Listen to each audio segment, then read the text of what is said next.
بسم الله الرحمن الرحيم. هل أتاك حديث الغاشية؟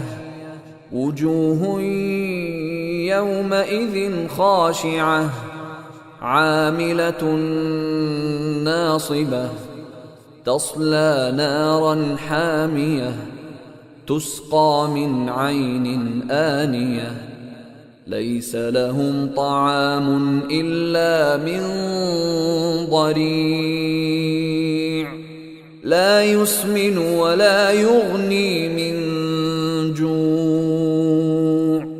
وجوه يومئذ ناعمة لسعيها راضية في جنة عالية لا تسمع فيها لاغية فيها عين جارية فيها سرر مرفوعة وأكواب موضوعة ونمارق مصفوفة وزرابي مبثوثة أفلا ينظرون إلى الإبل كيف خلقت وإلى السماء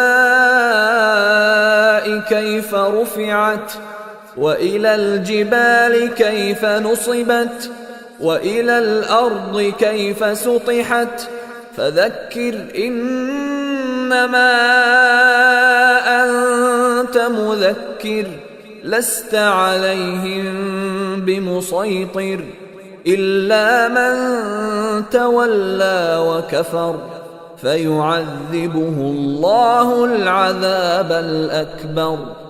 إن إلينا إيابهم ثم إن علينا حسابهم.